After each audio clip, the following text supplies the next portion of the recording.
Yeah, get the music folder. Do.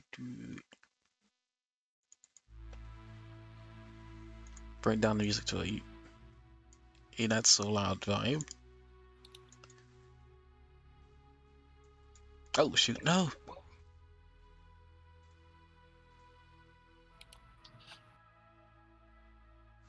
Jeez, there's a lot of what the heck? Okay.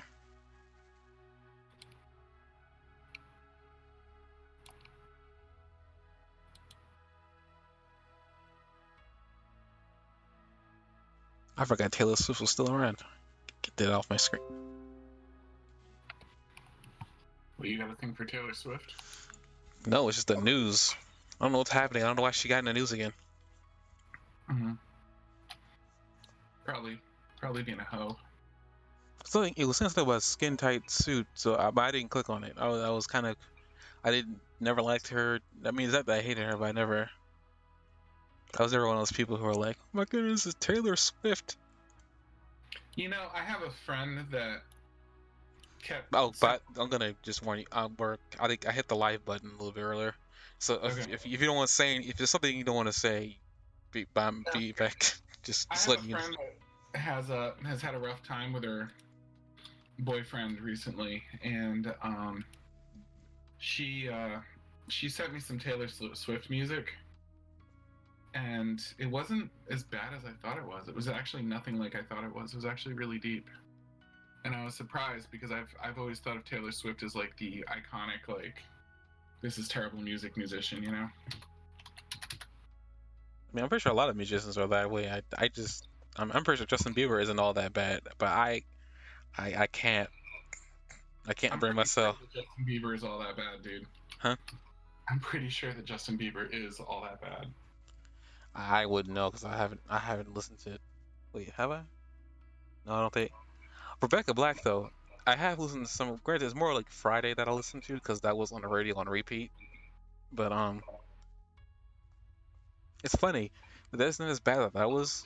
Uh, Granted, I think it's because I was born in the '90s, so there's probably I have some lean towards like I could like okay, there's some musicians who were probably popular near the end of a certain era, and I'm like okay, like I can at least stand them, but it's like the ones after the fact I can't stand you.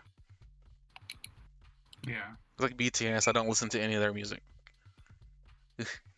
or even Big Time Rush, like that one, like I didn't listen to them, and my sister did, but I never did. Mm-hmm.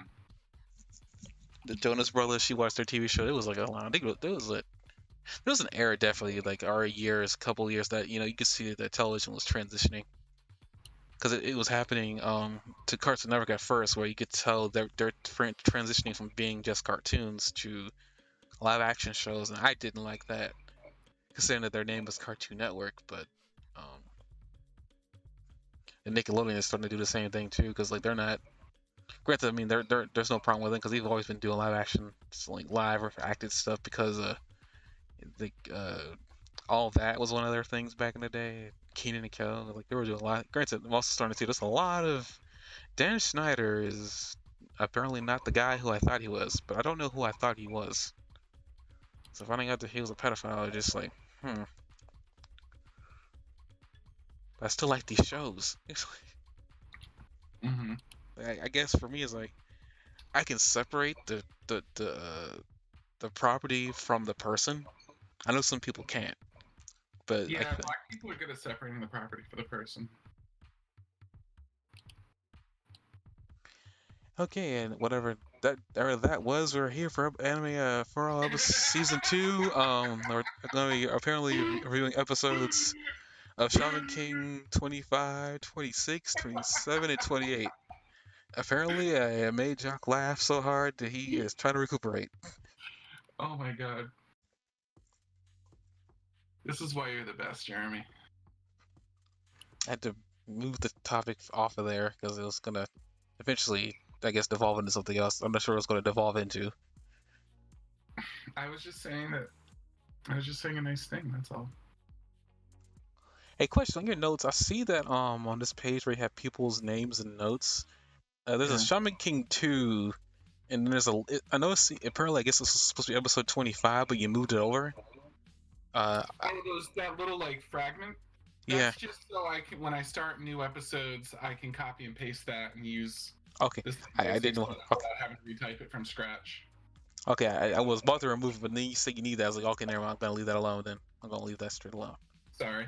That's no problem. I thought maybe it was a mistype, but I didn't touch it, so it's still there. It's just easier for me that way. That's all. That's fine. That's fine.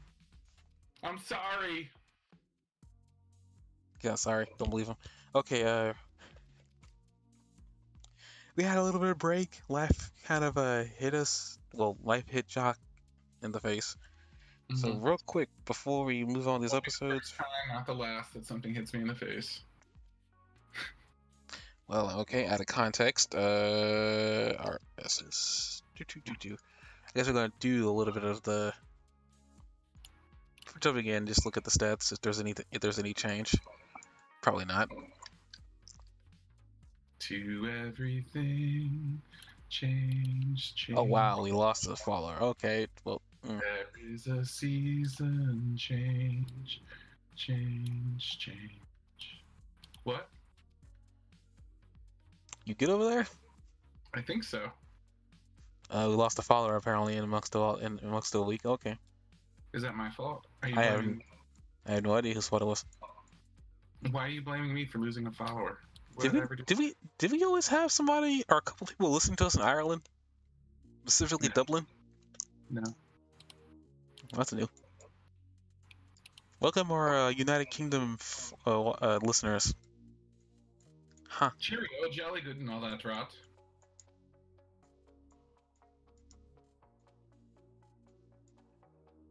Wait, the heck? Is that inappropriate now? Is that what you're trying to say? No, I'm just trying to figure out Quesnel in Canada.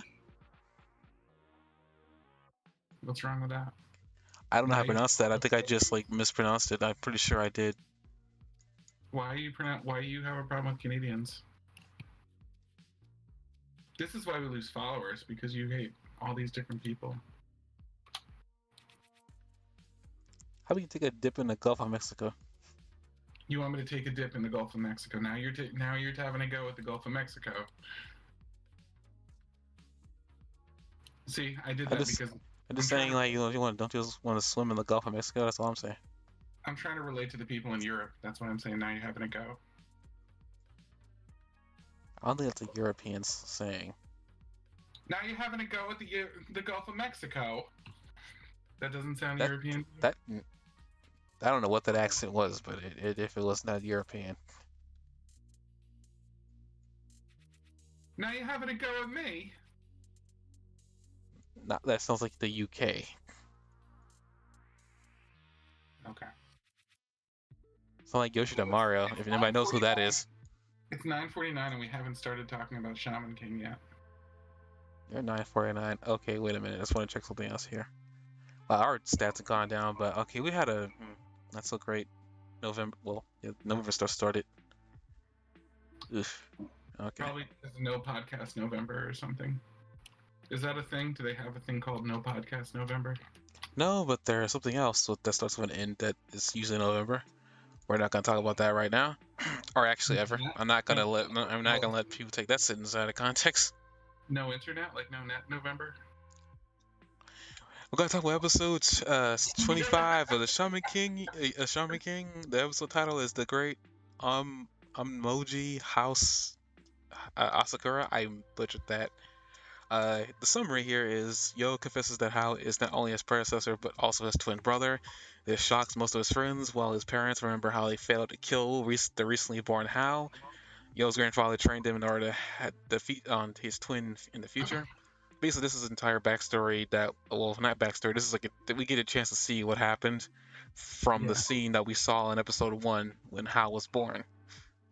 Yeah. I want to bring out here. I want to you say you know Yo calls him his big brother. Technically speaking, they are twins, but he was born a couple seconds earlier. Typically, if that is the case, then usually they're the older one, even if it is just by a couple of seconds. Yeah. But it's That's pretty why. cool though, because like, I don't know, I've really appreciated the way Avatar has done this. You know what I mean? That every iteration of every reincarnation of the Avatar is, and gains something from its previous incarnation.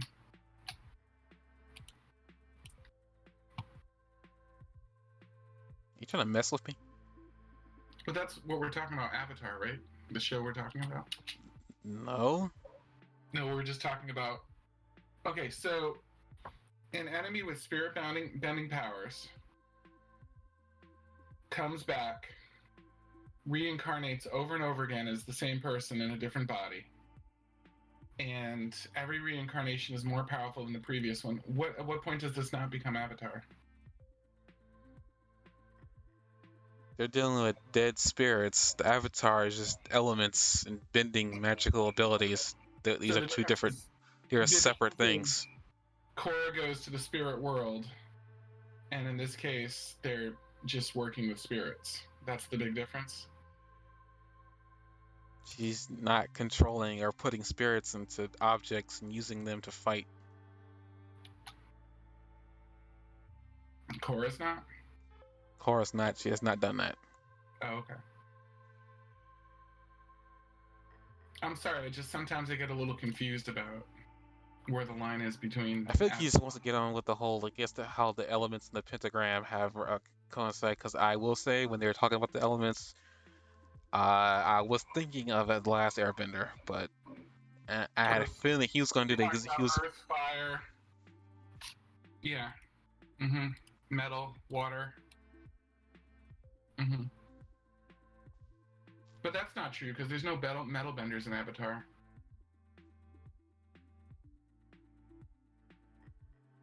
I know you're just playing with me. The moment you said that, I literally just pictured Toph breaking into your house and, "What do you think I am?" and then killing you. No, this is. You're right. There's nothing about this as a Avatar. Okay, you have your episode at 2:30. The episode begins. Basically, this entire episode is just, giving us context for Hal and his reincarnation status. He's right that every time he's reincarnated, though they explain it more like a Zenkai boost. So he brings himself close to death, or in his case, he is dead. And he comes back, and as a result, his Furyoku, or his mana, is what they keep on using. I keep on seeing the term used. It keeps on going up every His time a shaman power is level. brought near death, which is essentially a Zenkai boost. His power level goes up every time he receives a Zenkai boost. Let's just call it what it is. Again, this show was around the time where this manga got made around the time Dragon Ball Z was popular. It's okay. So there's just going to be things that are similar, but it probably Yep.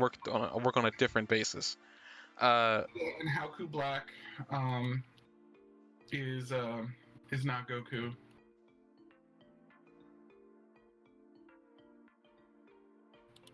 How isn't a god? He's a mortal that's just constantly preventing himself from dying. Actually, not even Goku Black wasn't really even a god either. I don't care what he said or what he thought he was. I don't even know where Kai is fit on the celestial plane, but we're not gonna get into that. Mm-hmm. Uh,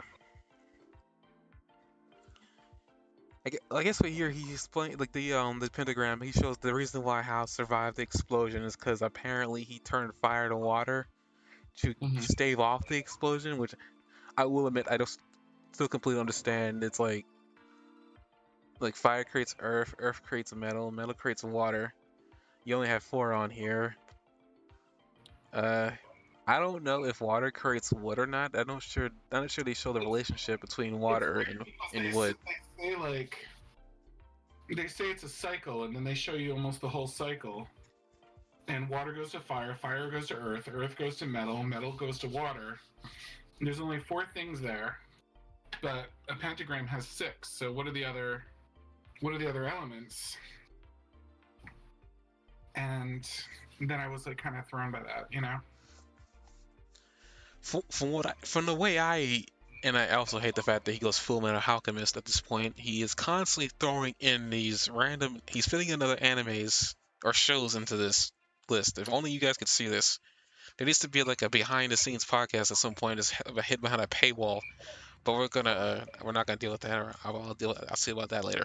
But but Yeah, the relationships to each water. I mean, some of them don't make any sense. Like water turns into fire. Like I'm guessing he has to understand. Like I mean, they say he understands how each is related to each other, which is what allows him to control all the, I guess, the great spirits. Because there's more than the great spirit of fire apparently.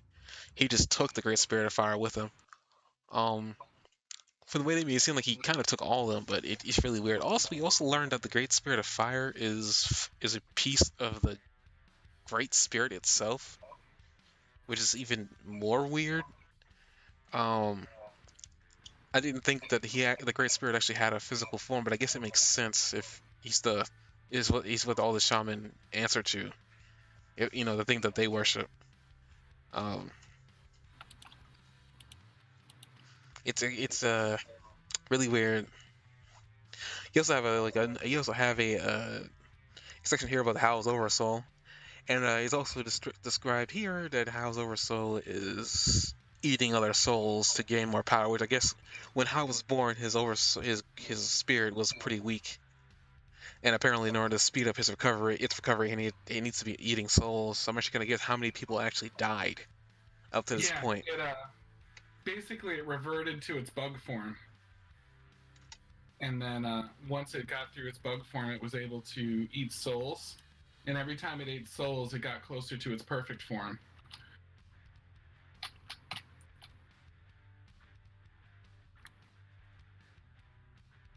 You done?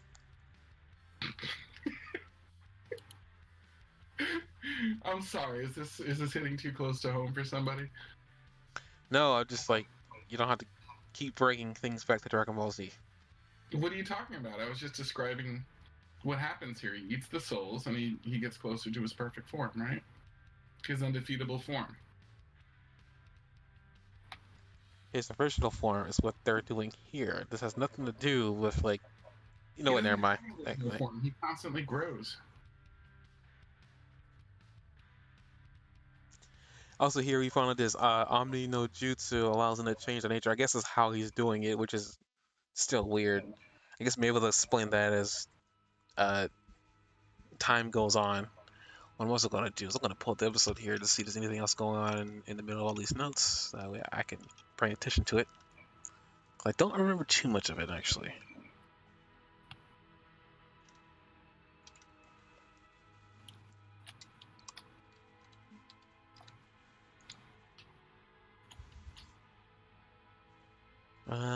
Get here.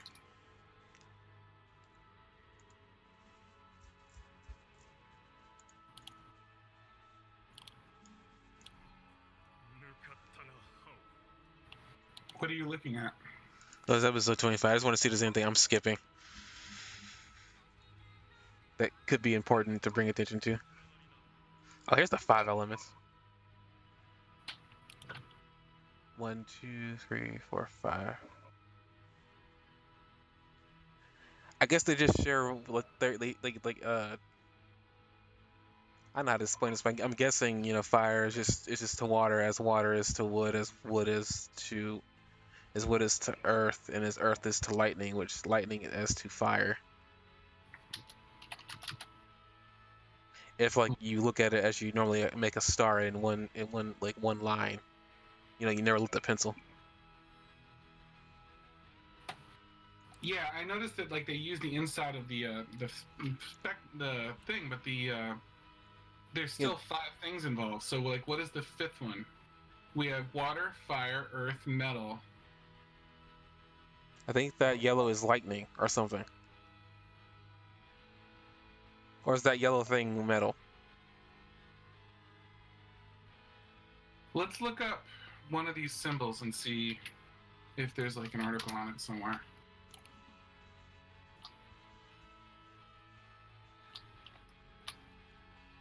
So looks like that top point goes down to like the right corner, then the right corner goes up to the left corner. I mean to the left corner. Then the left goes to the right. I mean, granted, like brown to whatever that color is down there to blue to red to yellow, then back up to brown.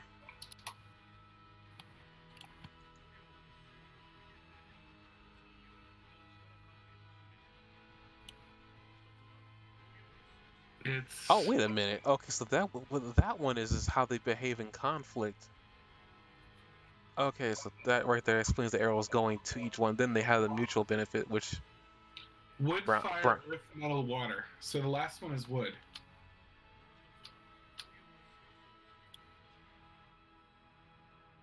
cycles and switch elements create each other.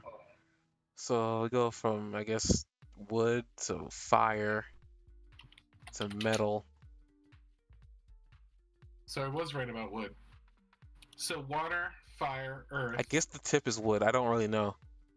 But then he says metal creates water. So where the hell is? That metal must be yellow then.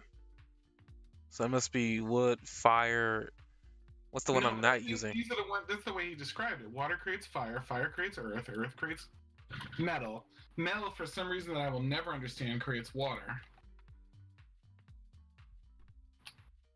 But where does wood fit in if that's what's going on?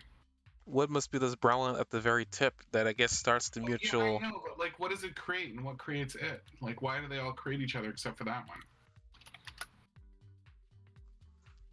It's the whole chicken and the egg thing, which came first. Oh my god.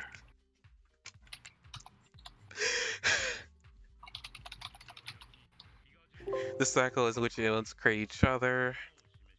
I'm pretty sure water creates wood then, but I don't know why. Which one? I guess which one came first is the. This is a good question. I don't know. I mean, it's an anime thing. I mean, like, the Great Spirit is the Great Spirit. He probably it's one of those things. Probably he just creates it himself. It's Something just got. like, Hmm? he's like, well, do it live! I Sorry. mean, yeah, he did it live, all right.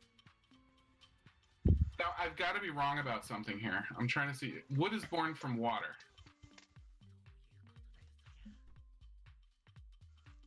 Like, I mean, you continue. I'm just trying to. I'm looking over the episode right here, right quick, to see if there's anything relevant. I mean, horror was just like pretending to go beat up Yo, but that's I guess nothing really relevant. Hang on. Okay. I just found a real cultural reference about it. So maybe this will help. Fire is born from wood. Land is born from fire. Metal is born from fire. Water is born from metal. Wood is born from water. Wood fights land. Land fights water. Water fights fire. Fire fights water. Metal fights wood. Well, the wood and the metal thing makes sense because metal could be taken as industrialization, while wood could be taken as nature. Mm-hmm. Um, what else fights each other? Wood fights land. Land fights water. Water fights fire. Okay, well, Fire wood fights water. fighting. So Wood. two things fight land, Well, and two things fight water. No, fire and water well, fight each land. other. Wood and land. Okay. No, I'm just trying to figure out because like wood and land fighting Metal each fights, other. metal fights wood. Well, yeah, we got the wood, nature versus, people. I guess is the best way to put that. Well, not people, but like, people in a way. So fire goes to wood. That's his Then natural destruction then. fire is born from wood. Yeah, natural destruction. And then what's born from fire? Metal's born from fire. That's I guess. Water's born from metal. Huh. Wood is born from water. And as far as I can tell, nothing's born from land. Land could be just the very beginning of it then. Because it sounds like to me, actually, based on that circle, which it's not in the correct order, but if I were to put it into my own order, um, it sounds like It sounds like the way the world exists, creation and destruction, in a very weird and incorrect order from what the way I think you said everything. Uh, Well, the statement that I have here is like really all over the place. That's the problem. But it just, at least it has everybody on the list. That's what I'm taking. I think it like everything exists everything exists in harmony with each other because it's just how the world works and how it stays in. Because one of the big in any show, if you ever get down to the very basics of a lot of things, usually there's a lot of destruction and creation. Yin and yang, and it wouldn't be wrong to apply yin and yang here either. Um, you know, everything has a purpose, and once that purpose is served, I guess it moves on to the next stage. I guess I want to point out too. Hana brings up the fact that, well, Anna brings up the fact that Hao is like over 1,000 years old, which isn't uncommon for anime because typically some people look a lot younger than they are. I will never understand that. The Master Roshi is a really weird exception to that because he looks really old, but I think he's older than he looks. Oh yeah, he's crazy old. They tell you at some point how old he is. I just can't remember. I think they do in Dragon Ball Super. He's over 300 years old. He looks like he could be 80. Oh well. Like everybody's like, everybody's coming to terms, and we found out. Hmm? He's got the immortality thing going, remember? Yeah, I know, but it's like he looks like he could be 80, but it's like, he's 300 G's. It's immortality in that. I don't. That is such a really interesting word people get confused with. Let's see here. Let's see in this episode. I'm just trying to, gauge everything. I mean, they get all the information being told. I mean, Ren, as being Ren, is able to deduce everything from being told very little. Uh, it just shows how, I guess, how perceptive he is. Here is the great spirits, like the one. I guess the great spirits, like looks at the wood, the water. That yellow guy definitely looks like metal, so yellow is definitely metal then. I guess that dark brown one is supposed to be earth. Or wood. Well, I thought that light one might be wood.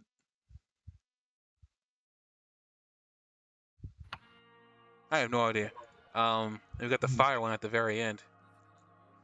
Though based on this, they make it seem like he Hal stole all the great spirits and combined them, and he's only really using one. Well, he ends up using two, water and fire. But that fits in too, because fire fights water, right? I believe so. I mean, you got the Fights diagram fire. up. Sorry, water fights fire, and he created water to stop fire. So it still follows that theology. Yeah, I understand, but it makes it seem like he stole all of them. I feel like he only ever mentions that he went in there to steal the great spirit of fire, but But I he's guess. able to transmute it. Yeah, I know. I was just saying that I think he must have combined them all, and he's just pulling them out when he needs them to, because he understands everything. He understands all. Apparently, is his thing. Yeah. How's got this like very weird like red Super Saiyan God thing going on here with the aura. I thought we weren't going to talk about that. Well, I mean, what's in my face? I actually had no reason. I can't not. So we get to talk about How Metal Alchemist now? Dang it! Why are you this way? Why are you this way? I also want to point out here that apparently he only burns spirits when he feels like there's no purpose behind them, and then he'll eat the ones that he wants. It's like I said, this show is getting insanely dark for like 14-year-old, 13-year-old kids fighting each other. Like, this is ridiculous. I mean, it's not as dark as some other shows I've seen, but this show is taking turns. I mean, at this point, I don't know what's gonna happen because the next 3 episodes, things happen that I was never expecting. In anime, 14's the new 19 anyway.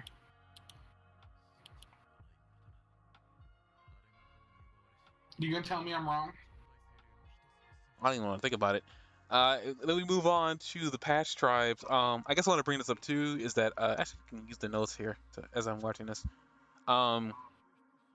Radim, one of the patch tribe members, let Silva know that he recorded he recorded most of Hal's techniques. I'm pretty sure he didn't record them all, but like he was able to record some of them, which is kind of odd. I guess How doesn't really care. What do you mean he shows that he doesn't really care what people know about it because he still thinks he's gonna win, which they kind of confirmed that he will still win because no one can stop him. Which is even crazy that they've already confirmed that he's supposed to win, but I guess the real fight won't happen after the tournament's over. Makes you wonder like how crazy the fights are gonna be after this tournament. Let's see, like right in here warns Silva not to get involved. Silva wants to get involved because apparently he's a blood relative of Hao when he was a part of the past tribe, which is crazy in my opinion. Like I guess that explains why Silva has been acting weird. But then it makes me kind of get concerned too because if he is a blood relative, um, and Hao is this way, then I'm actually kind of curious: does Hao's craziness like cross blood, or is it just Hao is crazy? I mean, Yo seems pretty yin yang of him, doesn't he? What? Yo seems like a pretty much a yin yang of him, doesn't he? He doesn't seem like he's anything that Oh like. well, I mean, He like seems like he's as pure as the other guy is corrupted. Ren says that he lacks a lot of emotions that most people have. Uh, like he brings that up that being his other half, which is still kind of confusing to me. It makes me think that Hao is tending to eat. Is it tending to eat Yo? Um, which I mean, it wouldn't be too far. It's concerning what he's been doing at this point. He wants to get stronger because He he wants bring to up absorb him they bring somehow, up right? what? Absorb him or feed his soul to his oversoul or something like that. I mean, something's gonna happen. Like, I mean, they bring up like Hao brings up the fact that he's gonna let Yo live because he wants him to get stronger after he gets born. Train my other half to get stronger is like what he's saying, but I don't even know what other half really means in this situation because like if I was Hal, I'd be more concerned about letting my other half do what he wants. Because it's like there's a good chance that his other half could become like the thing that kills me. Thinking who knows, maybe Hal wants to be killed. I have no idea. I don't know what's going on in that Psycho's brain. Mm-hmm. Like I don't know what he's attempting to do. Why he needs the Great Spirit. Why he needs to become Shaman King. He seems powerful enough on his own. This isn't all just a build up for him to become Shaman King. I mean, they make it really seem like that. How it's going to become Shaman King is even Yoda confirms that no one can beat him. It's just one of those things. Like, it just I don't know. Like like a lot of it seems odd to me. Like I don't know why. I feel like there's another big bad gonna make his or her appearance at some point. Yeah. How doesn't seem like Hal's powerful and Hal is definitely a threat, but he doesn't seem like he's in that much of a hurry. This makes me wonder. Like I wonder what the purpose behind it is. Like I'm still thinking about when they say that when Hal was living, back as in his original state, he went to the world of the spirit and he came back and that's when he changed. It's like I'm still like, what did he see? Sorry, it what were you? almost seems like Hal is trying to that Hal like sees the Shaman King as his perfect form, and he's trying to absorb lots of souls so that he can continue to be powerful enough. And his main opponent is like his big thing, who's like kind of like his other half, and they have a lot in common, even though one's good and one's evil. They're fighting each other, and the main one doesn't seem to be worried about anything, even though he's already admitted that the other guys would beat him, like hands down. And everybody's worried about that because they all count on him to be their like trump card superhero, because all the other characters, when it comes to serious fights, aren't really worth very much, except for Ren, who's kind of like his rival slash like friend, who occasionally proves himself to be useful because the rivalry makes the two of them stronger.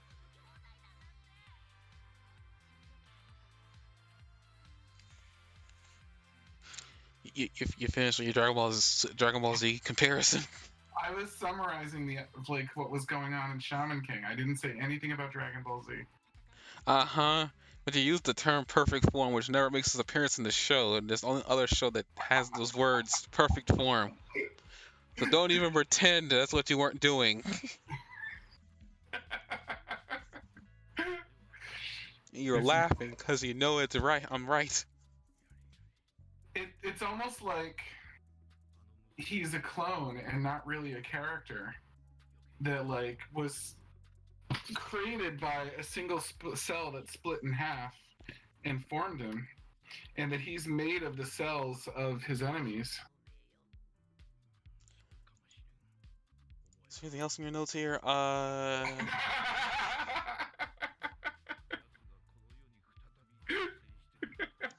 They learn like how Yo's grandfather learns because he's It's uncanny how like unique the show is, isn't it? Like I've never seen anything like that. they learn how his reincarnation is gonna be in 1985, which that's a Jesus, that's quite a few years ago. Shut up! I was 5. I wasn't even born. I know. Shut up! I didn't exist. Shut up! I wasn't a thought.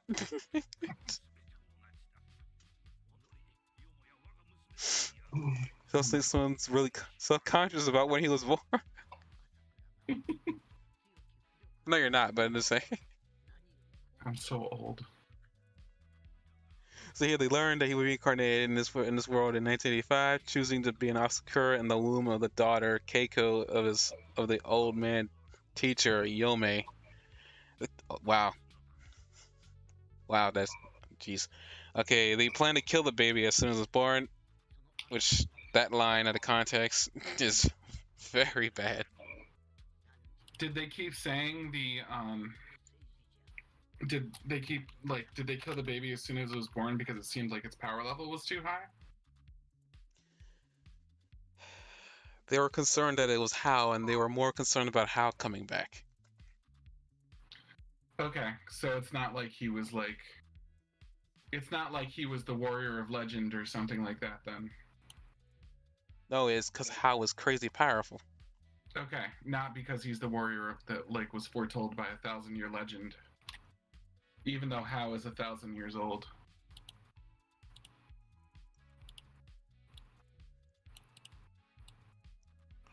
Moving on. Actually, like you bring up a like I want to talk about something real quick that you find it interesting. I find it really disturbing. Um, What? Yo's mother. Okay. Um, Oh wait, are you gonna make a Yo Mama joke? no, wow, dang it, Steve. I mean, wow, I called you Steve. Jeez. I'm so proud of myself today. No, no, I just you say you find it interesting. He looks exactly like his mother. It's just like Uh-huh. it's like I think it has a lot to do with the fact that the characters, some of these characters are so androgynous that it's just ridiculous. Mm-hmm. It's like it's so not disturbing. It's just like it's like they put Yo's head on top of a female body. Mm-hmm. It's very weird. It's like I know typically the boys usually live with their mother anyway, but the resemblance here is ridiculously uncanny. The only thing that's different here is that she's got eyelashes, and it's just like, and there's even the scene where she's got lipstick on too. It's like, oh my goodness, they put Yo in a lady's outfit and gave him lipstick. What did they do to this poor man? I realized it was his mother. I was like, oh dear. Mm-hmm. But I thought that the drawing her to bear a resemblance to them was on purpose, and I kind of thought it was cool. I'm pretty sure it was on purpose. I mean, for the most part, guys look like boys look like their mother somewhat. He looks, it's like it's just like uncanny. It's like if you didn't know any better, it's like, oh. Mm-hmm. The only thing Yo got from his father was his gender, and there's a lot of jokes that can be made from there. But that, like, he looks like dude looks like a lady. I guess is the, or should I say like, lady looks like a man. Never mind. We're not gonna continue that line, even though I kind of just did. We go from there, and we have the birth take place, And as they keep on iterating, they're gonna kill the baby because they don't want it to bring the into the world. Mm-hmm. In the process of them trying to kill the baby, Hal ends up coming out. Well, first they don't know if Hal's gonna come out first or or not, and they were gonna take a gamble on killing the first baby. Um, First baby. yes, and as they're trying to kill the first baby, he ends up revealing himself to be Hal, and it's a creepy, big-headed baby with big old eyes, with his eyes closed, but he's still speaking through his he's still speaking through this fire spirit, which I guess is interesting that he's just inhabiting a body of a kid. So whoever that kid is definitely is not going to be able to be a person after this. Mm-hmm. Kamichi wonders, I wonder what happened to that body if Hal were just to leave it. Because technically speaking, he's just a spirit that's going through the reincarnation cycle. Wouldn't he just reincarnate again? I don't think he needs to. I mean, I think he reincarnates at his own will, so I don't think he just like when he leaves the body, he just reincarnates. I think he would reincarnate and then. Well, he chose to be an Asakura. Be very inconvenienced because he'd have to wait for the next Shaman King battle, which is like 1,000 years? I think. Yeah, so like they're not really. The goal of this right now is not so far has not been to stop him because as far as they can tell, they can't stop him because he can reincarnate. The goal is more to stop him from doing this one thing, which will inconvenience him for 1,000 years, which is great, but it's not actually going to stop him because he can regenerate. I mean, he can reincarnate. Dang it, Jock. In his next reincarnation, he'll be even more powerful. Also, I want to bring up some interesting thing about Yo's father. He didn't seem all that impressive, but we'll soon later. I will soon eat those words in a few episodes later because he completely whoops Ren's butt.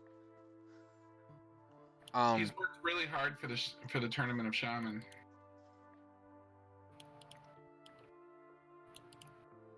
I wish I could kick you off this Discord call. Dang it, Jack. You can kick me off the Discord call. I have Lyme disease. I'll just go to sleep.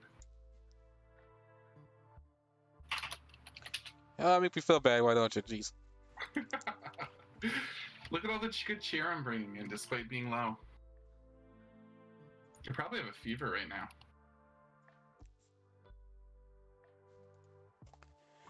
now. Purvis, how and Yo are born. I mean, this entire episode just really just been like a continuation of finding out more about how. So we're gonna move on to episode 26, which is titled Mikasa Typhoon. Oh, we're gonna get right into Yo's father. Okay, that's good. That guy, I will say, he's insanely powerful. It makes me wonder how much, like, why is Yo's Furioku so low compared to how other than through reincarnation. Why? Because he doesn't have Hao's spirit. Technically speaking, he kind of should though, considering that technically speaking, he is Hao. Basically, he possessed a twin, but the other twin wasn't affected by it. Not with the way that Hao made it seem like.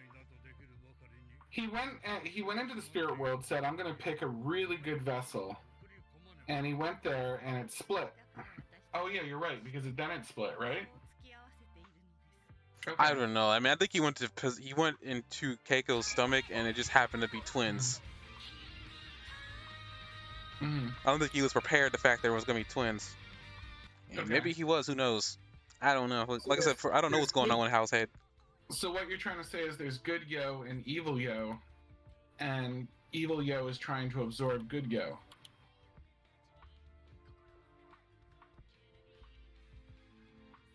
Fine. Yes. Yin and Yang. Okay, we're gonna. I guess while the title is playing here, Yo's father meets Ren's team and promises them to teach the same techniques Anna used on his son, Faust and Ryu.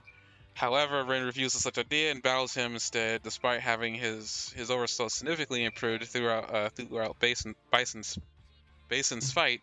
Alongside the sword he has passed from his father, Ren is powerless against Mikasa. And Shaman King, is it instead of candy? Is it weed?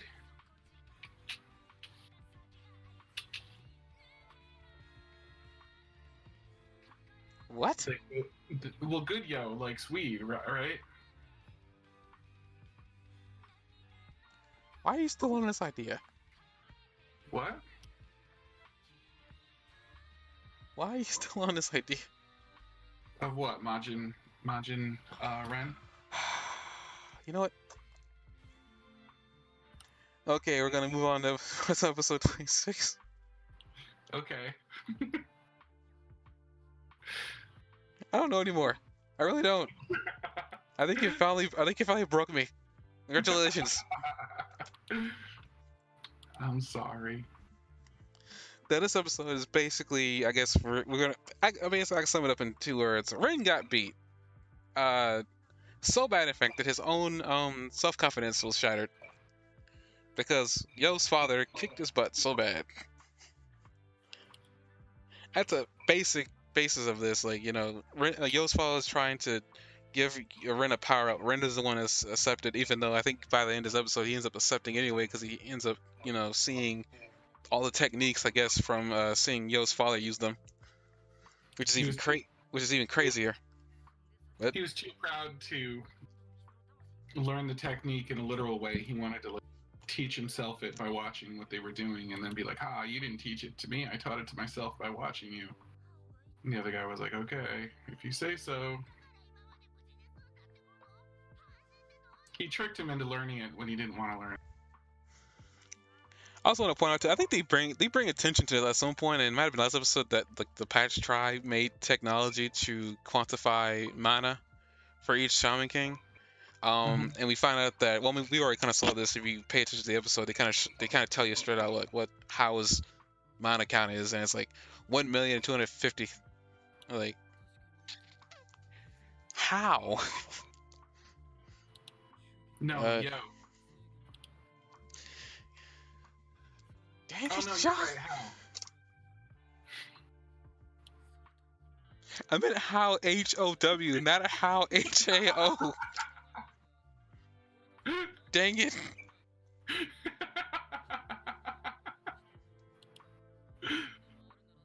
Dang it. I'm having so much fun with you today. Hey, he's having fun at my expense. I guess it's making the better episode. Well, whatever.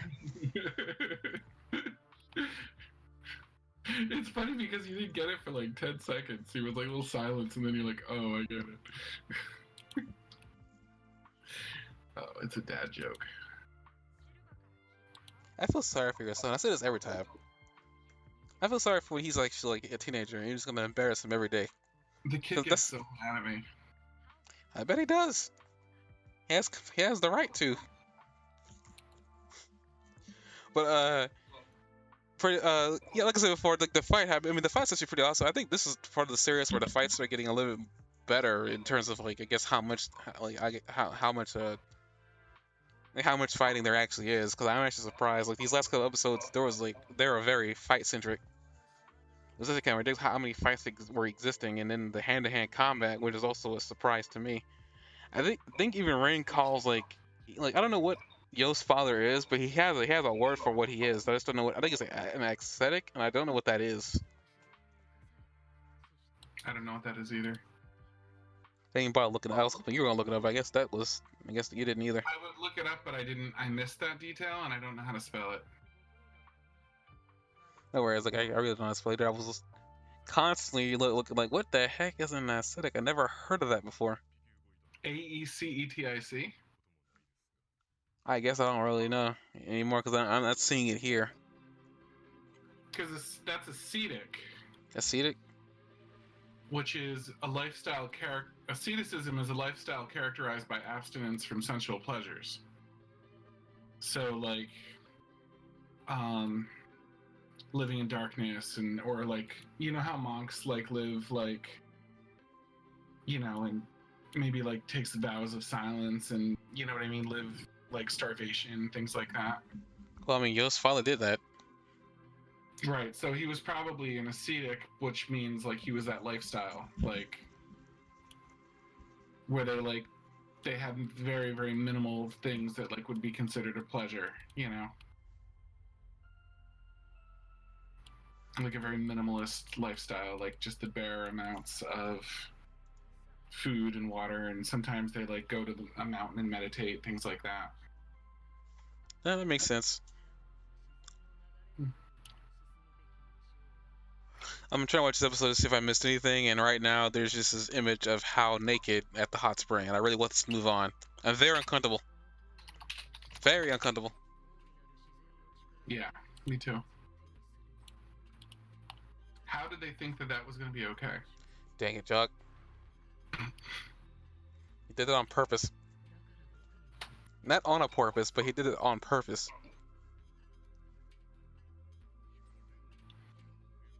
That wasn't very fun.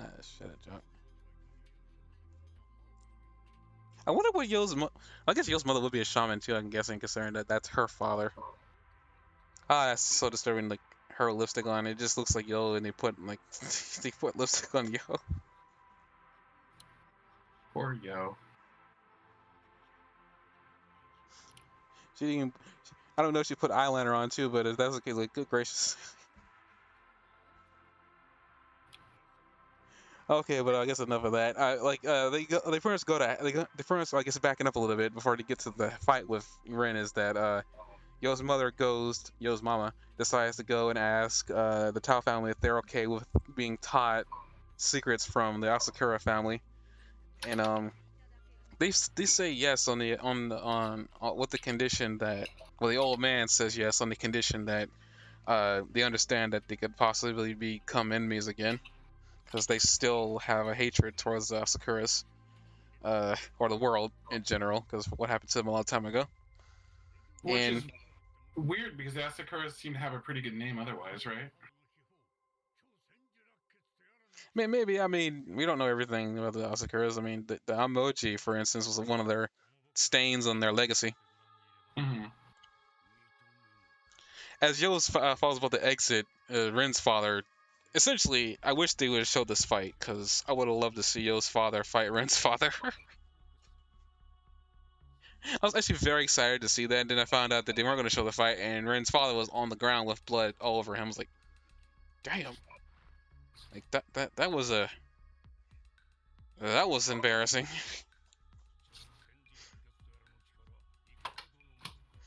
Yeah. I mean, I guess so. I can really say, like, that was embarrassing. It's like, I'm glad the Ren wasn't here to see that, because he probably would have freaked out.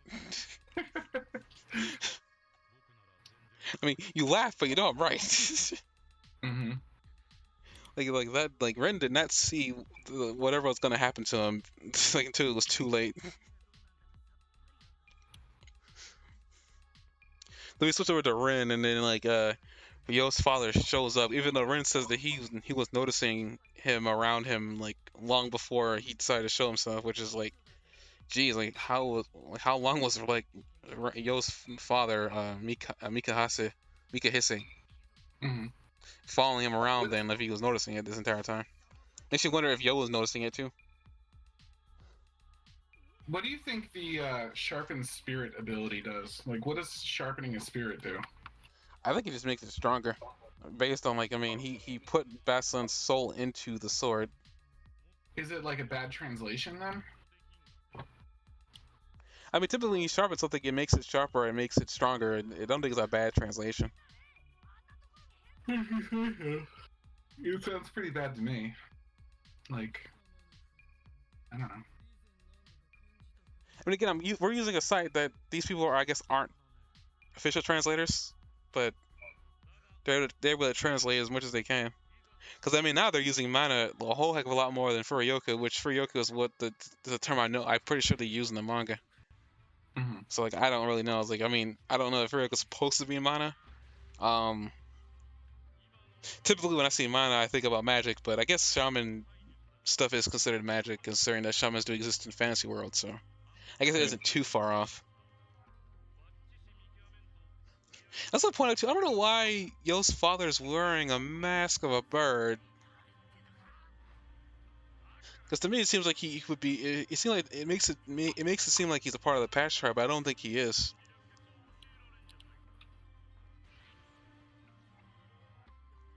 And parents, they're trying to fight Yo's father, but Yo's father's proven to be too fast, which isn't too shocking considering that he's the main character's father. He also appears to be very arrogant I for feel like being Yo's father. I feel like he's not fast so much as like fighting Mr. Roshi style.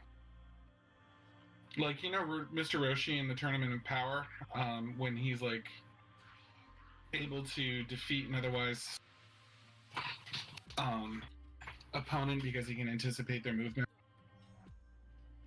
I felt like it was more like that. Like he was just so experienced, and they were doing kind of like the same type of thing they did in My Hero Academia, where like a lot of times like a weaker opponent could beat somebody just because they were so like experienced and skilled. You know what I mean? And that it was sort of a Batman Superman kind of thing, you know?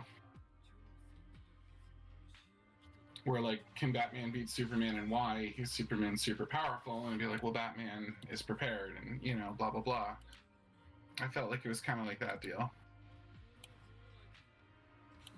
If that makes sense to you. That makes sense.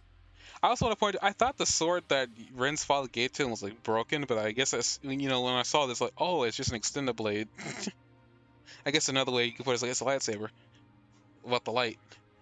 Mm-hmm. But like Ren starts to get serious because he feels like he's being mocked, and then Yo's father takes off his shirt and shows that he's wearing something else underneath it too, which is, I guess, weird. We get a flashback showing that like Ren's father got the absolute crap beat out of him.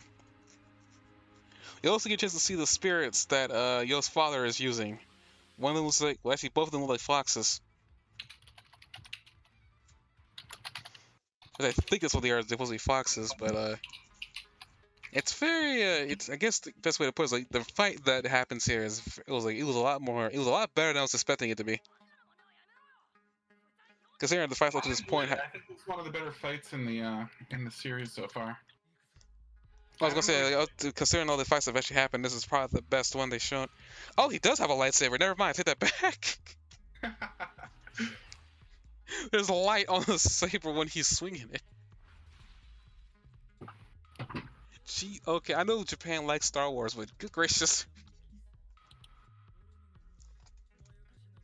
But like, pretty much like, Ren makes a swing, and then he thinks he's beating him, but in reality he hasn't, because he's just beating doubles that apparently he knew about.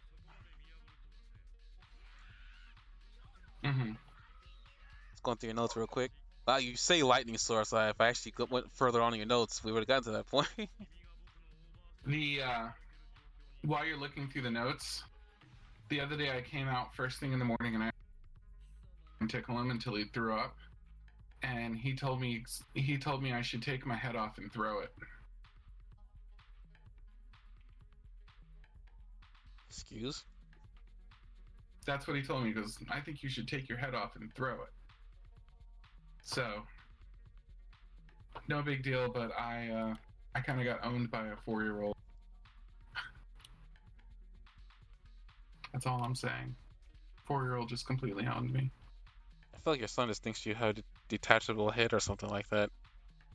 No, it's just like Rodney. It reminded me of a famous insult that Rodney Dangerfield said once, where or not Rodney. It was from Grumpy Old Men, where they said, "Why don't you pull your lip over your head and swallow?" Which I always thought was funny. So I thought it was funny that he said that because it reminded me of the movie Grumpy Old Men.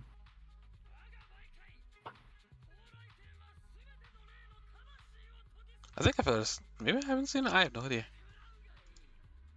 I might have, I just don't remember it. Let's see here. Let's look at the notes real quick.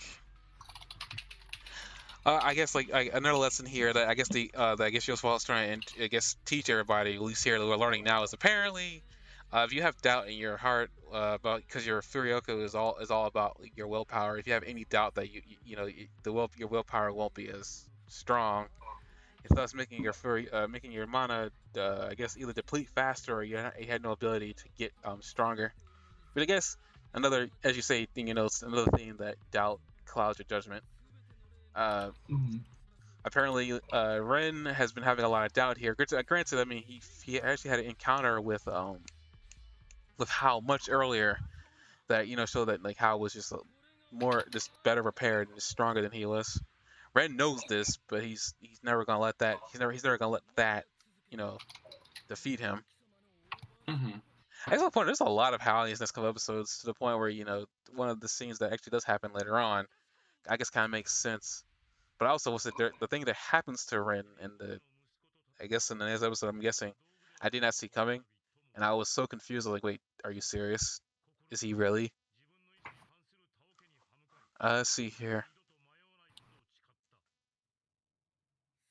Oh, and I guess the other one's a raccoon dog. I guess that makes sense. I thought they were Hmm. both foxes, but I guess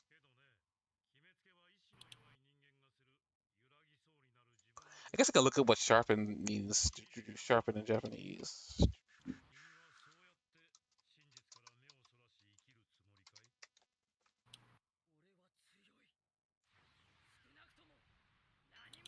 Uh,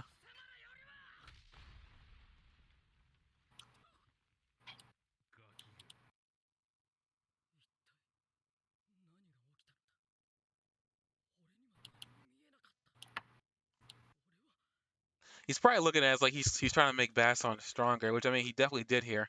I guess another one of these things that really makes the show this like the action is just increased is the fact that like Yo's father, Mikasa, just like slams Ren's head into the pillar. And I think he does that several times in his one encounter. Like he just does not care about Ren's safety. He's just like, I don't care if you're a kid, I'm gonna slam you into the wall. I was like, geez, man, there's just blood everywhere. I'm surprised that Ren could fight. Like, do have things he's done with the amount of blood lost? I'm pretty sure he's actually suffered. I thought the whole thing was a manipulation that he was trying to tick Ren off to motivate him to like do something about it.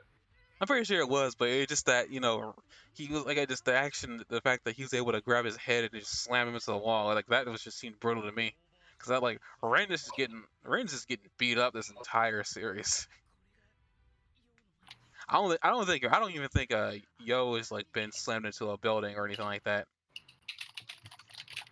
I was gonna point out too is that Anna tells Yo that this is happening and Yo doesn't care, or better yet, he says he doesn't know what he can do about it because his father's stubborn. Feels like really. Really? You think you maybe should get involved there because your father is stubborn? But I guess we come back here. Like we also get, I guess, in this little scene with Yo and Mata. Like he said, like Mata asked, like, what is like, how is Furioka being 1 million got to do with anything? And he was like, it's just how much mana he has, and that's just, like, how powerful he is. We have no like way of defeating him unless our mana is stronger than he is. But I guess Yo knows that if he has any doubt, he won't be able to defeat him anyway. I guess maybe that's really what it comes down to is like he knows how much mana he has, but he's gonna try to, I guess, boost it. Hmm. But it kind of brings the whole thing like the shaman's being brought near death and why the maiden is in that trap is she's trying to bring herself near death as many times as she can and it heals herself. It's like the ultimate Zenkai boost, as much as I hate to say it. Uh, she can just nearly kill herself to the edge of death and then bring herself right back because she can heal herself immediately. So basically, she locked herself in a chamber indefinitely that has really, really harsh conditions that help her build up her Fine, Zenkai. fine. It's the world of spirit of time. Can we move on? I'm just trying to be clear about things. That's all.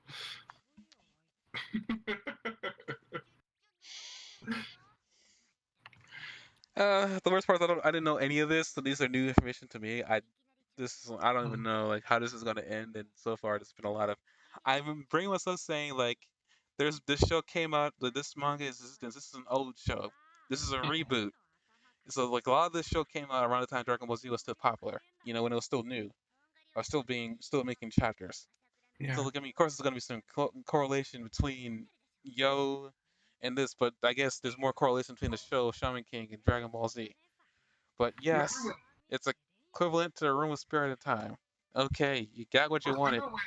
Remember when they did all those big hacks against Frieza, where Dende would just keep healing so that they'd get more Zenkai boosts?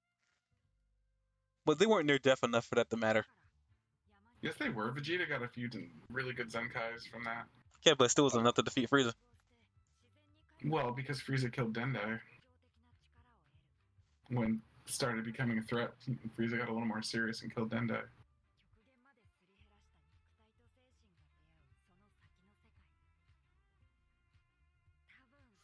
Nobody looks with the white mage. Why has he got to be white? That's what Dende said. Why has it got to be the white mage? I guess we're on this topic of Dragon Ball Z. I had a question for you. What if Okay. so I know Piccolo is your favorite character. And I know you're disappointed at the growth that or the lack of growth that he's had, but Piccolo's gone through a lot of like alien race changes. What would you say that if maybe like in order for Piccolo to achieve a next level power up, say like Super Namekian Blue, whatever, or whatever it would be. Mm-hmm. What if they were to like not reboot his race, but like say that maybe he wasn't truly Namekian after all, or something like that. Like maybe he's a mix of something else. Because there are mixed breeds in that show. I mean, it wouldn't be too far off to think that maybe Piccolo doesn't truly know what he truly is. He just thinks that he's a Namekian. Because he spent most of Dragon Ball thinking that he was a demon. He didn't even know he was a Namekian until he found out that he looked at these people on this planet. Mm-hmm. Like, what if they were in order to give Piccolo a power boost to make him relevant? They had to like maybe say that he isn't truly all Namekian. It'd have to be like a really clever power boost. Like they'd have to say he was a Namekian, but like from another universe or something like that. Well, what if he was the half breed though? Like, what if he was something else? And that something else is what gave him that power boost. That'd be fun. I just think that like they've got to like they can't completely throw out his origins. They'd have to like Broly it or something, where the new origins felt like the original but better. Okay, I mean nothing happened in the manga. I was just asking because they did do something to the Namekian origin, which makes it make more sense. But uh, Well, I mean they've already switched him from a Demon King to a Namekian, but it's funny that you say that because demons do exist in that universe. You know what, the Deborah. So it's like, It'd be kind of funny if actually decided to go back with the whole demon thing and actually make him part demon. Maybe, but no, Namekians reproduce on their own, so never mind. It doesn't make any sense. Shoot, never mind.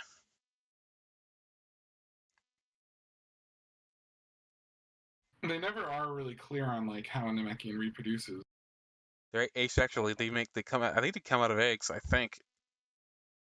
Except the one egg that Piccolo laid when Piccolo made minions, he just so we're clear on this, King Piccolo, you know not Piccolo Jr.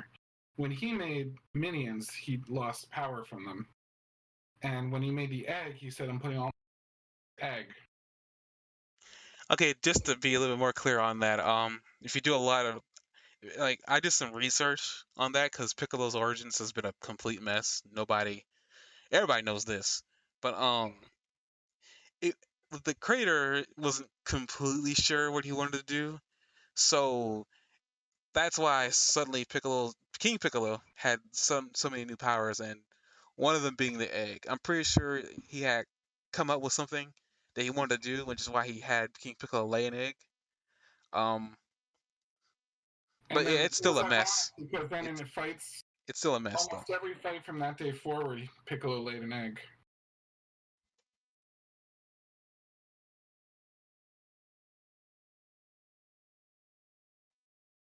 Piccolo's origin has been a complete. Ma Junior, I guess what his actual name is. It's been just been a whole mess, Mm-hmm. and it would be kind of cool if they were to solve it. I like the idea of Piccolo getting divine energy, but I don't know how he would do it. That'd be a cool way for him to get a power up and get divine energy, but I'm pretty sure they wouldn't make it easier. They wouldn't give it to him at all. I guess now we're gonna move on to episode 27 of this podcast. Want to see? Well, I guess the cool detail is that over souls don't cast a shadow, which kind of comes back later on. Mm-hmm. I thought it was just like a little fun trivia thing. I didn't think it was going to be like end of the world. But it wasn't in the world; it was just kind of cool detail. But I mean, it was I a cool thought it was detail. It was a cool sort of detail, like, and it you know it made something else. It kind of confirmed something else for us later on. But moving on, episode 27, Farewell Forever. This is a ominous title.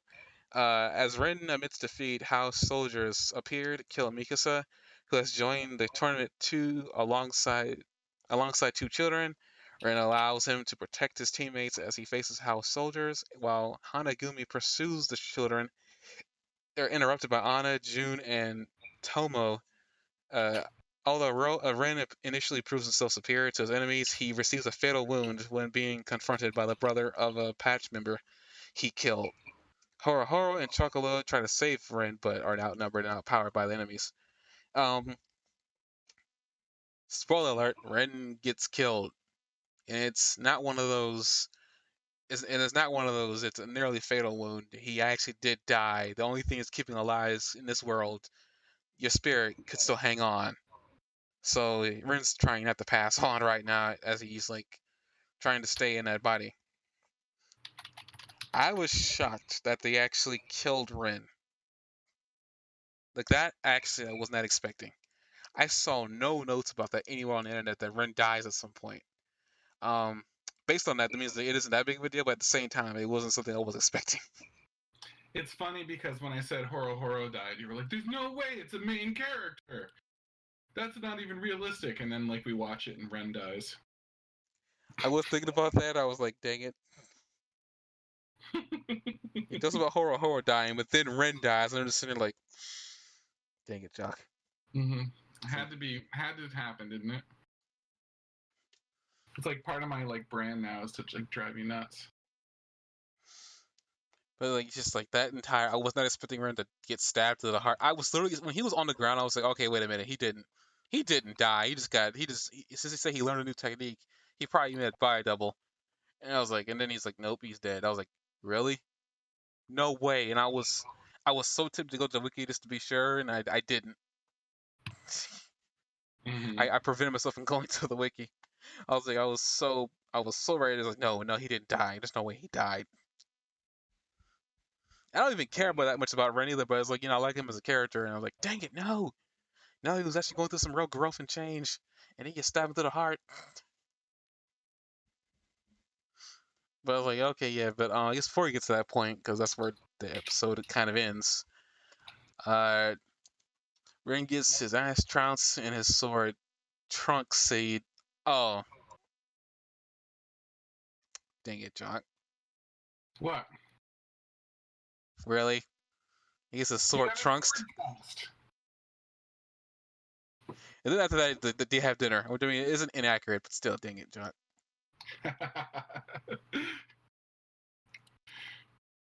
It's exactly what happened to his sword. It got trunks. You can't even deny it. His father killed Ren's father, or rather, he self-destructed. That was also really weird lording. He ain't dead. I know that for. I know that for sure. He ain't dead. Um, New characters: Team Cobblers. I'm guessing. Red Sea and Serum. That seems very Islamic, but I'm pretty sure that's not the case. Um, Kabalahers? no, the little kids' names. Uh, Oh. Red Seb and Serum. yeah, that seems kind of Islamic, kind of. Uh, Not 100%, but I want to point out that apparently, like he kicks his butt. Yo's father kicks his butt and then Serum's offers him African kebabs. origin. Hmm? Arab, Serum's African origin. African, huh? I mean, that's not unrealistic, but huh? Oh How wait, this one says it's an American name. I can't believe that. That seems so weird to me. It says it's not used. It's not a commonly used name, but it's a girl's name. It's the 89,311th most common name in America. That ain't common. Don't you lie to America like that, jeez. I also find out Yo's father, for a guy who spent a good portion of his lifetime climbing a mountain, looks Looks surprisingly, he doesn't have that many scars or any scars at all over his body. Mm-hmm. It seems kind of weird though. I mean, I guess it's just like, I guess maybe he didn't get hurt. Maybe the power up was just from his willpower. But he's trying to teach Ren that he's a weakling, and Ren knows this, but he's not gonna let that stop him from getting stronger, which is a good way to look at it. Use how weak you are to make yourself stronger. And then they pretty much get ambushed by Hao's minions. And one of the minions happens to be the guy who was Ren's uh sponsor, I guess you could put it. Ren's sponsor, his brother, which was kind of a like I was not expecting that to come back. I mean, it makes sense that it came back, but I was not expecting that to come back. I thought we were done with that portion of his like of his of like what Ren did when he was like a bad person, and now it's like at least now we get a chance. I mean, like Gil said, like he's glad that that shocked Ren and showed that Ren still had a heart. I was like, wow, that's the way he looks at it. Yeah, Ren always believes in people. Anytime it's possible.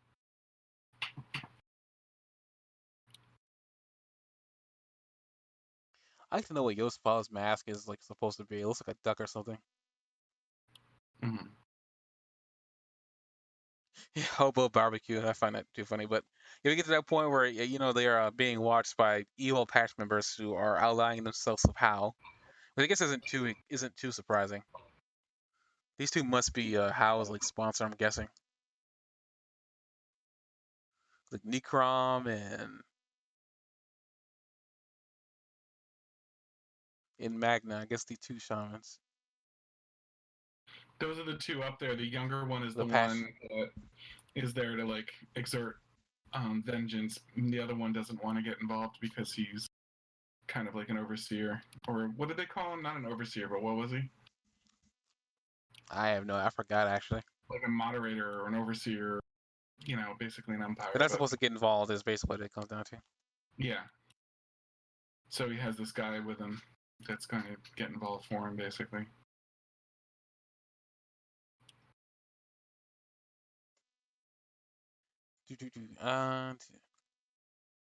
You notice here, Team Rocket attacks. So is that like the fourth anime or fifth anime you managed to just jam into this? It's kind of like it's kind of an amalgamation of animes, isn't it?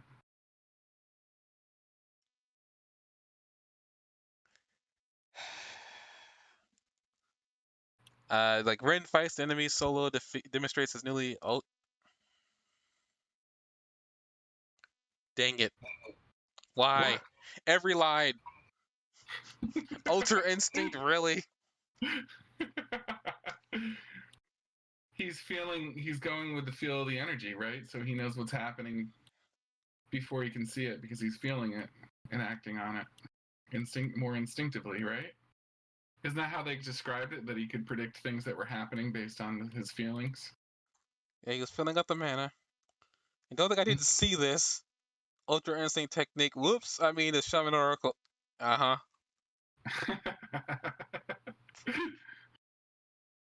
I gotta put little bombs in there for you. Uh huh. Stuff on all of them. Talrin killed his brother. Yes, he killed Crom. They actually bring attention to that very early on. So I think it's one of the first times we get a chance to see Silva not in his uniform. They actually bring up that he killed one of Silva's best friends. And speaking of things that come back, the Peyote gang comes back, and Peyote ends up killing Ren by stabbing him straight to the heart. I think it's a good way to, I guess, explain everything that happened there. I feel Ren like fight. stabbing him straight through the heart is kind of an understatement, though. He also stabs him through the spine, the lungs, the arteries, the spinal cord. Like, they list off when Faust comes over to check him out, he lists like 35 things that got damaged. Makes me wonder. I wonder how he's supposed to survive. Well, how he's supposed to come back. I don't think he is.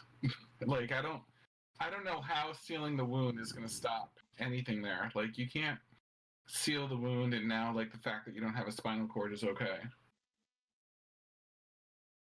Wait, was Faust the thing that Yo was trying to rely on, and then Faust said he couldn't do it? I thought there was something else that Yo said to them to go find. He said, I know a really good doctor. And then Faust came over and they're like, what do you think, Faust? And then like Faust came over and like looked at it and he's like, yeah, I can't help you. And he's like, well, then like plan B was getting this healer to come over. It was a really good plan B, but it was plan B. Wait, wasn't I guess the healer wasn't the healer supposed to be? Oh yeah, it was the maiden who actually surprisingly is not inside her Iron Maiden. I guess she's done stabbing herself to death. Well, she's taking a break from self abuse to negotiate getting rid of But this guy. she couldn't negotiate by putting herself near to death again. I'm guessing. Apparently not.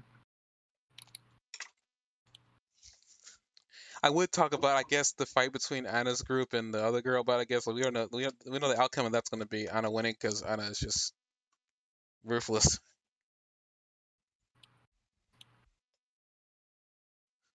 I don't know how old these little kids are. The fact there's little kids in a shaman tournament. These people seem like 8 years old, and one of this kid gets their tooth broken. Mm-hmm. Was that what's going on, or was he just missing a tooth because he's like shedding his child teeth for his No, adult? I guess it's a child tooth. I'm guessing, but I mean, he gets punched by this guy and this King Arthur looking dude. He punches him in his suit of armor. I had the detail that they kept that tooth missing because they didn't have to do that. Yeah, I mean they're trying to make him look like they're roughed up though. They really didn't get to power up a little bit with her talismans and whatnot, and they gave her doll dude a rocket punch, which is really what that was, a rocket punch. It just didn't have the it just didn't have the desolation of the earth beneath it.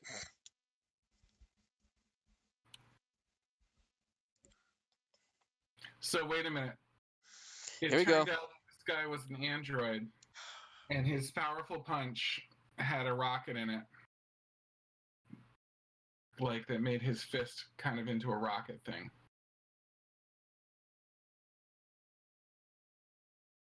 You done? No, I was just double checking. Are you done? Yeah. Okay. I think that's about it. I mean, like Ring gets stabbed, Horo tries to save his wound from opening up even more by putting an ice bandage on it. Which was useful. Right? Yeah, it was useful. I have no complaints. I mean, he's only going to be under it for as long as he can keep up the mana to keep it going. Mm-hmm. I guess there's anything else notable besides friend dying?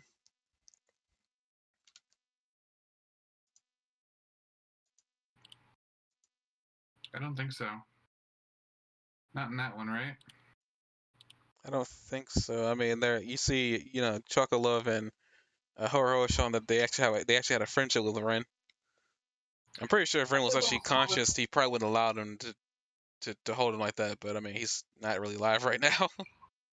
Yeah. But I was appreciative of the fact that they didn't quite have a problem with him. Like, I don't know, he like everybody was mocking those two, and they're like, "Oh, now they're going to destroy you. You should be very sorry." And then they all take shots at him, and like they make it, and they're not in great shape or anything, but they weren't as easy to kill as the guys thought they would be. So I was appreciative of the fact that they held up, like that they didn't just get completely knocked over. Well, I mean, before you talk about how like the mana is just your representation of willpower. If they have the will to keep going, I'm pretty sure. Like, I mean, that makes a lot of sense. There, it's like if they have the will to keep going and they haven't had their, you know, their willpower shattered. Yeah, it makes sense. They wouldn't be that difficult to take down because they still have the will to fight, which is appreciative. I like that power scaling a little bit too. It's like, you know, the power scales of how if you're willing to keep going, you know, versus the power of friendship coming to save you. Mm-hmm. Okay, I guess with that, we're gonna move into the final episode that we're reviewing here, episode 28. Yo's decision. Yo's team forces house soldiers to escape, but are unable to save Ren's life. Yo then makes a deal with the Iron Maiden from the X-Laws to save Ren's life at any cost. The X-Laws demand Yo to abandon the tournament, which he agrees. That is so weird. I mean, I guess Yo doesn't really care that much. I mean, Yo made it seem like the tournament wasn't all that important to him in the first place. I think he even mentioned that the real fight begins after the tournament's over. I thought it was slightly ambiguous what he was agreeing to, but like if they say so, like I agree that he appeared to agree, but it just didn't seem like quite a Now full-on I'm agreement. pretty. I think Yo knows that the fight's going to continue after the tournament anyway. I think that he isn't that. I think he feels like I think his goal right now is to stop Hao. I don't think he cares too much about the tournament. Uh, he rather Hao not become the Shaman King. I'm pretty sure, but because there's such a difference in their mana, that he probably doesn't think he stands a chance. Even though it seems like he's betting on Ren's power up to save the day. Which it's not going to hit 2.5 million. The guy's been dying for 1,000 years. But I mean, Yosu's really confident though that the power up's gonna make a difference. So I actually very confused. I agree with you. The death here isn't gonna add on. I think he even give a number for how much more he's gonna add on, and it isn't enough to eclipse 1 million. Right. So I just find it weird that very he seems very confident that the death is going to mean something. So either one or two things is gonna happen. He's hoping that whatever Iron Maiden's gonna do is gonna like boost it beyond the normal capabilities that normally dying for a shaman produces. Mm-hmm. This is the only other thing I can think is like maybe she's gonna do something that's gonna give him a power boost enough to make somewhat of a difference. Not a lot, but just somewhat of a difference. But yeah, still, I mean, like this would have to be some like divine intervention thing going on here, maybe. I mean, Ren is the one who can stare at the Great Spirit without fainting, which is a very interesting detail they show you like after they get here. Ren's the only one that could keep standing while looking at the Great Spirit, which is like ridiculous. Yeah, he's definitely got huge potential, but that's not to say Yo doesn't either. Like, I thought Yo was probably still the higher potential one out of the two of them, but I I guess don't I know don't. when your rival is able to stand like when looking at the spirit determines if you're able to continue and you get knocked out, but your rival doesn't. I don't know what that says about you. Now, I'm not saying that Yo can't eclipse that potential because he's the main character. He, of course, he's going to eclipse that potential, but at the same time, it's like you would think if they were really trying to if they were trying to be ambiguous with those two, both of them would have either fainted or both of them would have at least um, stayed awake. So that way, at least you wouldn't be able to know. It's like, wait a minute, they both stayed awake. So what that mean? Or maybe Ren fainted while he was standing up and his eyes were open and nobody could tell.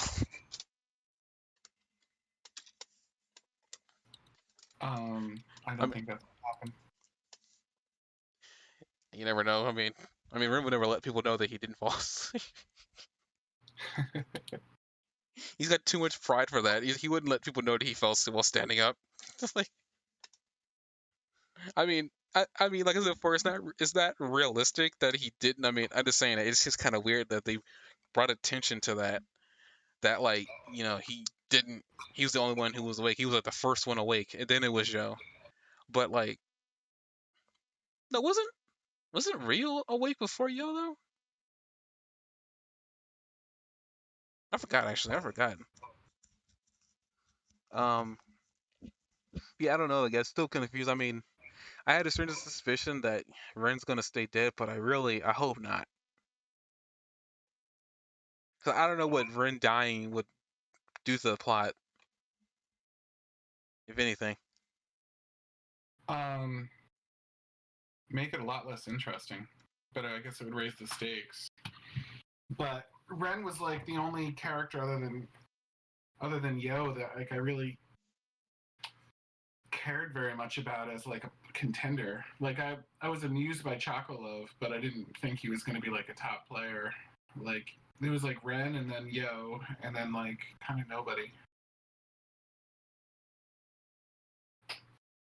I think everybody who's been in this, in my opinion, has been a top contender. Like they have their own reasons for doing things. They also seem to have. I mean, when mana doesn't really mean much more than just a willpower. As long as you have like a lot of willpower, which some of these characters do, that number doesn't really mean a lot. They kind of even point that out too. Is like that early all that's really measuring is how much willpower you have. Yeah, I mean Faust. Sooner or later, there's going to be a situation where Faust's inability to move without a wheelchair is going to like slow him down. I know he has like dog legs for when he really needs them, but I just don't think Faust is going to be enough. Choco Love is pretty great, but I don't think he's going to like win the tournament. Horo Horo is like middle of the top kind of contender. You know what I mean? I don't see him ever taking on anyone extremely good. Like I don't see how Horo Horo would like take on Iron Maiden or anything like that, you know? And then like nobody else on their team's like really like Lyserg I don't think is gonna become one of the most powerful.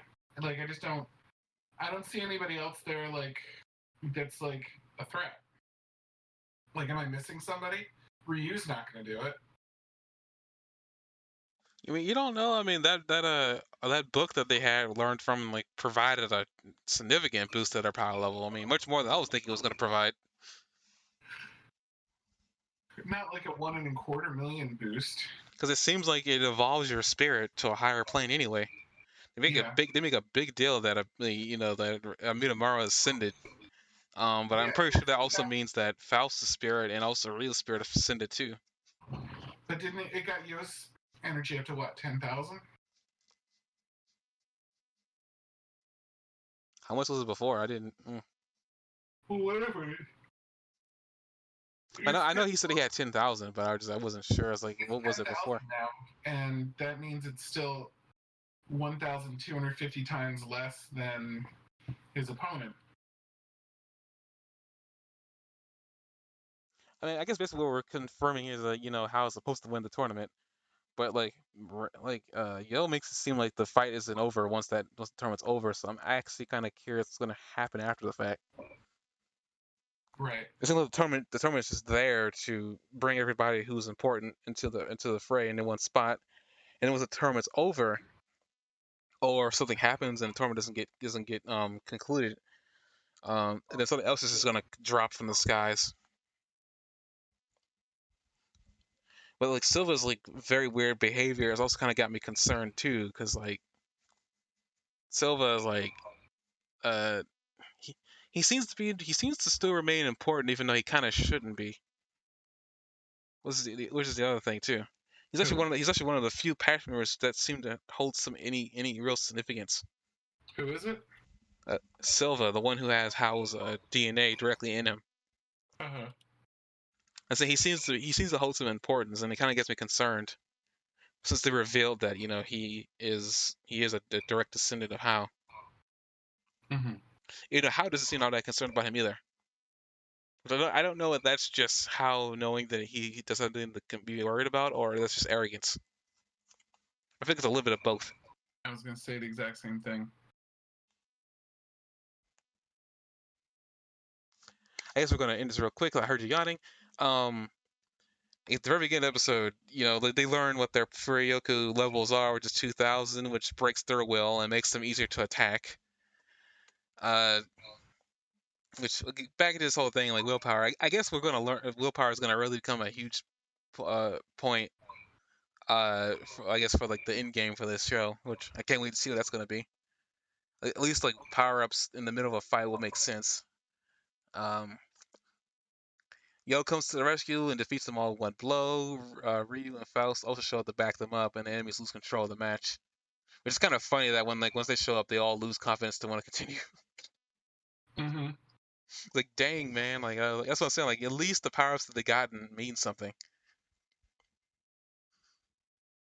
Yeah, it does seem like that. It seems like I think the idea was that Yo was alone was going to beat them, and then they're like, well, you know, maybe we have a trick up our sleeves, and then they saw the other guys, and they're like, well, he's got backup now, and it's pretty good backup, and I don't think we're going to be able to stop it. I mean, Faust alone probably could have held his own against one of them for at least a while, you know. Mm-hmm. I don't give Ryu a lot of credit. Maybe he's a little better than I think, but I don't think he's ever like going to be incredibly powerful. Well, he had aptitude to be a shaman. I mean, just give him that. Mm. Pretty much. Faust says that Ren is too far gone to help, but Yo doesn't believe so, so he has another idea. In parentheses, involving Manta. Really, Team Rocket? Come. Can't man, can't be comfortable in these notes. I gotta be on my toes apparently. Team Rocket comes to defeat Sakura's team. Yo's wife to be Anna has June and Pyron take care of it. Yes, named Pyron. Kana Bismarck and that Fullmetal Alchemist Old Iron Croft versus Pyron of upgrades. Pyron seems to win by punching through the armor, but it was supposedly as cross medium. Um, yeah, that was weird. So I don't really know what Ashcroft's deal is. Yeah, then they're like, well, the medium isn't that, but we didn't know what. But then like it didn't become relevant. So I guess maybe they're planting an Easter egg for later or something, or setting something up. Is But Ashcroft anything in like literature that you know of? no, I should have looked that one up. I didn't look that one up. I'm sorry. No, it's no problem. It's no problem. Maybe you knew off the top of your head, but it doesn't really matter. Um, Iron Maiden comes to save Ren. Iron Maiden says that Ren's coming near death and recovering will give him a major Zenkai boost. I mean, will boost his fear. Uh, which is the secret to Hao's 1.25 million for repeatedly dying and reincarnating, and Iron Maiden has gained power from staying in near-death state and torture device. I don't know how much Furioka she has, because they make a big deal that she has a lot of it too, because she has enough of it to heal herself. Yeah, I mean, her healing ability makes her really powerful, in my opinion.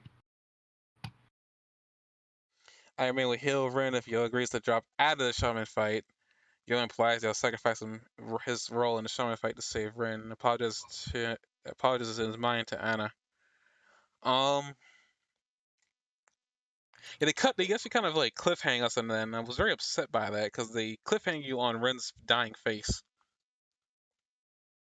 What I would have appreciated, considering that you can see spirits in this world, we should have seen Ren's spirit like somewhere in there, even if it was just like a Easter egg situation that he was in the background yelling at them like, "You fools, I'm over here!" Like or something like that. But Well, I do like that he's down, and that like we're like, oh my god, like that's it, like he's down. Like we were taking him for granted and thought this was his big hero moment, and he's down, you know. So I think that's kind of cool. yeah, I hope he doesn't stay dead because that's gonna really, ironically, I'm gonna be really upset by that. I mean, not so upset that I won't continue watching the show, but it's just like I hate when you do it to characters like that because I typically characters like Ren I typically don't like at first, and I start coming around to liking them later on, and then when I start liking them, they die. It's essentially like what happened with Vegeta. Yeah, but Vegeta's stronger than ever now. Well, yeah, I mean, it took him a while though, unfortunately. He's ambiguously more useful than Goku at this point. Goku's like the miracle in their pocket, but Vegeta's actually someone you can rely on and like know that he has control over his power. Miracle in your pocket. Out of context, it just sounds so wrong. Hmm. Is that a miracle in your pocket, or are you just happy to see me? Okay, I think with that we're gonna end the podcast. All right. Let's get something else that contribute. I think I don't have much left over. The only thing is that Emeth thing. I'm curious for the next episode if The what? what they're going to do with it. Emeth is the next name of the next episode. They mention at the very last second of the credits. Um, I looked up. I did take time to look up Emeth and see what that was about, and it's actually really interesting. The name Emeth is. I mean, there's some standard uses of it. You know what I mean? Like there's a Hebrew mythology that uses it, but the most common use of it is from the Chronicles of Narnia series. Are you familiar with that? Yeah. And the character in it is in service of like basically Tash, which is like a devil, like the top echelon of its religious hierarchy. It's the devil, you know, in its echelon. And there's a character named Emeth who is following Tash, thinking that he is God. Do you know what I mean? The good God. And in service of Tash, he's loyal and noble. Feels like he's really doing the best thing, but Tash is leading him astray. And when he does meet Aslan, who, you know, the good God of that universe, Aslan says that when you were doing things and you thought you were doing good, he goes, I accepted those as good acts because you meant well. So he says you weren't actually in service of Tash, even though you thought you were, because Tash can't accept good acts. He can only accept acts that are done with malice and evil in their heart. None of those things you did, even though they were the wrong thing to do, done with malice and evil in your heart. So they were serving me, even if you were misguided. And that's made him like, I mean, Chronicles of Narnia is seen as a metaphor for the Bible in a lot of ways, and you know the stories of the Bibles. So, and Aslan is seen very often as Jesus or God, depending on you know what they're doing, and so the this is like really controversial for Christian theologists. This character.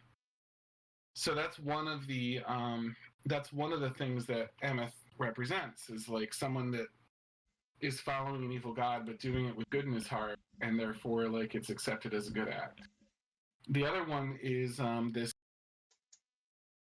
a Hebrew or Jewish mythology. It's a character in Jewish mythology, which might turn out to be the thing. They created a big golem, and you know what a golem is. You know, it's like a man made out of stone or mud or something like that. So he created a man in clay and brought it to life by putting these marks on his head, which would translate to Emeth for us. And the way that the Hebrew language goes, if you take away the first symbol, or I'm sorry, the last symbol, then it changes from Emeth to Meth, which is their word for death. So the golem was growing and growing, and he realized that like he'd created something that he wasn't going to be able to control. So he orders the golem to take off its shoes, and when it bends down to take off its shoes, he wipes off the last character, so his name turns from Emeth, which means firmness or veracity or truth, to death. And then the golem dies, but as he dies, like he collapses on the guy that removed the letter and kills him. So the guy that created him died with him because he was too close when this monstrous thing like fell down after it died.